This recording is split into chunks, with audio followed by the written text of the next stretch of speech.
everyone, especially to my classmates BSHM1103. This is Pamela Jane Dayo, and by this time, you already know the purpose of this video since we are not allowed to meet personally because of enhanced community quarantine due to the pandemic COVID-19.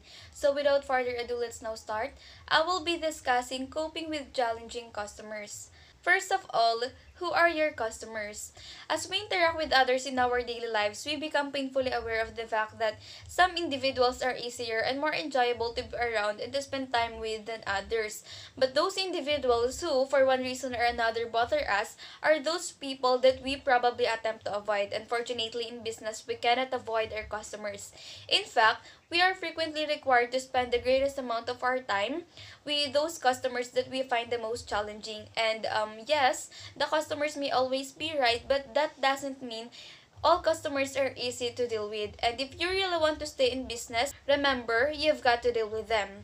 So challenging customers are those customers with fears, questions, problems, and personalities that require us to achieve through communication. As what mentioned in our previous discussion, all individuals have their own unique personalities and sets of past experiences, and that means individuals may not find the same customers challenging. Although challenging customers may be difficult to interact with, the reality is that they are still our customers, and our overall goal is to provide them with excellent customer service and the feeling of satisfaction with experience. Right here, we have upset customer and difficult customer, and we will distinguish what is the difference between the two. First, upset customer. They may be someone who feels a business did not provide a product or service than expected. Like for example, a diner at a restaurant might feel the service was too slow, taking up more of his time than expected. This customer may be annoyed or frustrated, but he is not quite angry. So upset customers' emotions tend to be short-lived and can be fixed. Here are some strategies that might help you for controlling an upset situation. First is don't argue. Try not to interrupt your customer, especially while they're venting some of their anger. Once you have raged for a bit, they may be easier to ration with you if you simply acknowledge their anger and let them share some of it with you. Be sure not to anger yourself even if the customer starts to attack you personally as uncaring or incompetent. The reason you have been placed in your position is because you have demonstrated the concern for customer service and the skills to perform your job well. The customer is responding with perspective, muddled by emotion, and you should keep that in mind.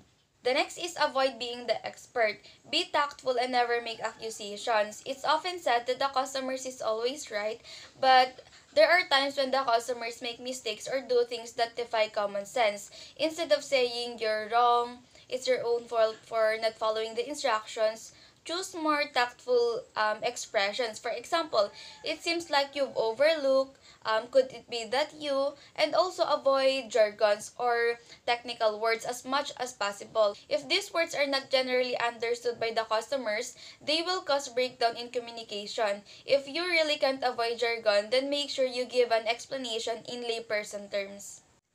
Next is avoid creating more anger. Ask the customer to explain his or her situation. Allow the customer to vent their situations and feelings. They will feel better when they get it all out. Do not interrupt them. Let them get it out and then respond. Always approach the customers with respect, even when they are behaving in an unprofessional manner. Acknowledge their emotions but as quickly as possible. Look for an opening to gain control of the conversation. Phrases like, I recognize your frustration, or let's find a possible conclusion to this situation. So those phrases are lead-in sentences that may allow the customer service provider to take charge. The next is watch your words. No matter what line of business you are in, effective communication is fundamental to delivering great customer service. The words you use have a major impact on your customers and on how they respond. Choosing the wrong words can alienate your customers and sometimes push them towards aggressive behavior. The best approach is to use cooperative language and avoid confrontational language. Also, avoid red flag words. These are sort of words or phrases that tend to get people's backs up and may cause a negative reaction. For example, phrases like, it's not our policy to blah blah blah, I will find out, let me put you in contact with, and such. Use everyday words that are clear and specific. Never use slang expressions as they create a poor impression of your business and they may cause offense. Be careful with the word but, as it tends to cancel out all the words that you have used previously in the sentence. Like for example, I'm sorry but we are busy. So it tends to negate the apology. Remember, the customer wants solutions above anything else, and they are never interested in hearing excuses or who's to blame for a problem. The last one is avoid personal feelings. Well, everyone is a bad day once in a while, and the customers should never be able to tell that you are having a rough day. Both customers and customer service providers have problems, but customers do not enter into the customer experience to hear what is going on in your life. People will avoid dealing with you if you earn the reputation of being moody or having up and down days. Do not neglect your interaction with your internal customers. It is not enough to be nice to your external customers and to treat your coworkers negatively. Frequently, if you immerse yourself in doing your job and being positive, you will forget what was bothering you and will have a better day than you expected. 6 steps of dealing with an upset customer. Step 1. Begin with a positive attitude. It says that we are not born with an attitude.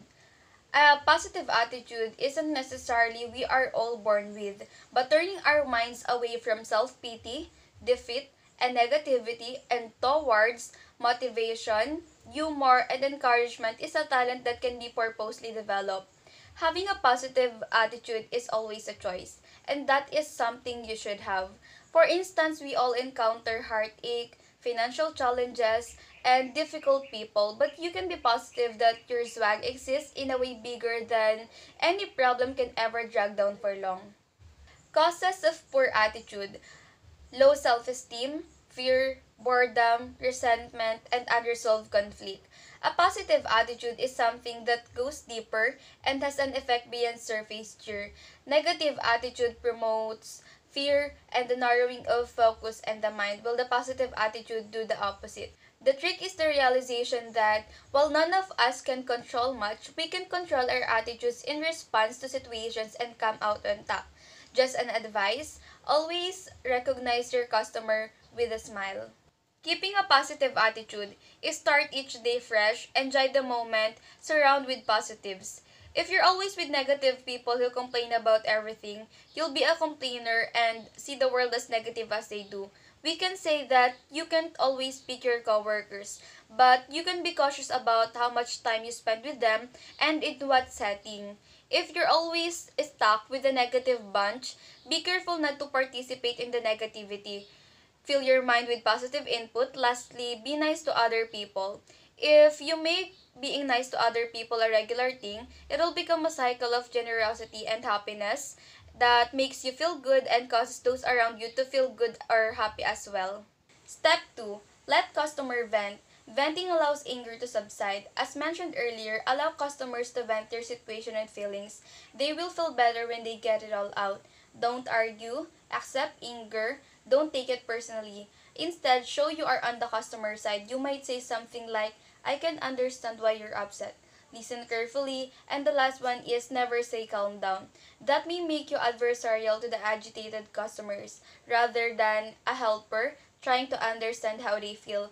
Likewise, don't feel a need to defend yourself. This can also create an adversarial relation. Rather, try to assure your customers you hear their concern and you sincerely want to help. Step 3. Be empathetic to the customer. What is the difference between hearing and listening? Hearing is a skill where you use your ears only, while listening is different. Hearing is a learned skill that lets the sound you hear go through your brain and process the meaning of it. It means you have to understand what the customer is saying, observe what you hear, like the customer's behavior and body language, in order to better understand what the speaker is talking about. 3 levels of communication: words 7%, paralanguage 38%, body language 55%. It's not just about the words, but about thoughts, feelings, expectations, and point of view. Let the customers know their problems concern you as well. 2 types of listening. Deliberative focuses on words, on understanding, evaluating, and analyzing what your customer is saying. In that way, you will be able to recall the information and draw conclusions from it. Empathic, on the other hand, focuses on the speaker or the customer. and see and feel what they feel. Step 4. Demonstrate what you understand. Paraphrase. Listen to the customer attentively, then ask open-ended questions about his experience, complaints, or issue. Then verify what you think the customer has told you. You can say, I want to make sure I understand your issue, blah, blah, blah. Or, what I'm hearing is, say the issue and ask, is that correct? Step 5. Begin active problem solving. After verifying the issue, you can now take steps to resolve the situation. List down all the possible solutions, not necessarily that you will write it. What I'm trying to say is come up or think of all the possible solutions and choose which is the most appropriate solution to the situation. Use creativity and follow company policies as you seek to create positive outcome for both the customer and your organization. We also need to know on how to properly address our message without making our customer offended or more aggressive. We have here a hard no and a service no. Here are some examples of a hard no. That's not our policy. That's not my job. I'm not allowed to do that. I have no idea. And here are some examples of a service no. What I will do is, what you can do is, and it's understandable that we have to follow the service no. Provide clear options and steps to a resolution. Involving the customer may return a sense of empowerment to a customer who may be feeling powerless. You can ask the customer, how would you like to see this resolved? You should be strategic and conscious on how you handle customer communications. Step 6. Mutually agree on the solution. Make sure both of you come up and agree on the solution that you have talked about. After agreeing on the solution, you can restate what has been decided and how the situation is resolved. Then ask if you can do anything additional for him, also exceeding his expectations. Now let's move on to difficult customer. Difficult customers' feelings run much deeper. These customers feel betrayed by the company, believing that the company violated the norms or ethics of a company-customer relationship. Betrayal is not simply a case of extreme dissatisfaction. It is a deeper emotion that causes customers to respond strongly, often by taking some revenge. So here are some tips on how to turn a bad customer service situation into an opportunity to improve your business. First and foremost, listen. Do not try to talk over your customer or argue with them. Let the customer have their say even if you know what they are going to say next, that they don't have all the information or that they are mistaken. So as you listen, take the opportunity to build rapport with the customer.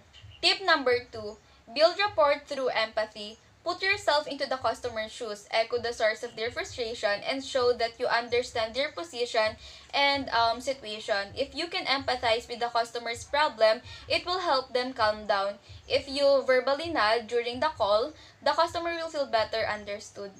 Tip number 3, lower your voice. If the customer gets louder, speak slowly in a low tone. As you approach the situation with a calm, clear mind, unaffected by the customer's tone or volume, their anger will generally dissipate. Tip number 4, respond as if all your customers are watching. Pretend that you are not talking only to a customer but to an audience watching the interaction. This shift in perspective can provide emotional buffer if the customer is being verbally abusive, and it will make you to think more clearly when responding. So this mindset can help you do your best to address their concerns in a calming way. Tip number 5, know when to give in. If it is apparent that satisfying a rude customer is going to take 2 hours and a bottle of aspirin and still the result is negative referrals, it may be better to take the high road and draw compromise in their favor, like discount. So this will give you time to nurture others and more productive customer relationships.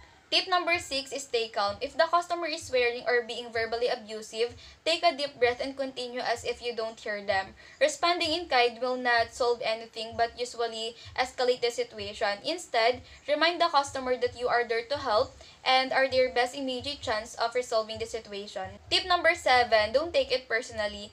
Just like in upset customer, even if the customer starts to attack you as uncaring, incompetent, and such, remember that the customer is just venting their frustration at you as a representative of your company, and gently guide the conversation back to the issue and how you intend to resolve it.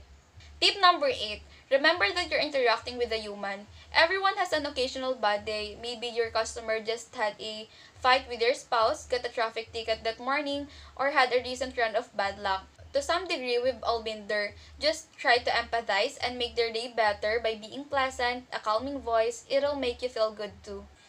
Tip number 9. If you promise a callback, call back. Even if you promise an update that you don't have yet, call the customer at the scheduled time anyway.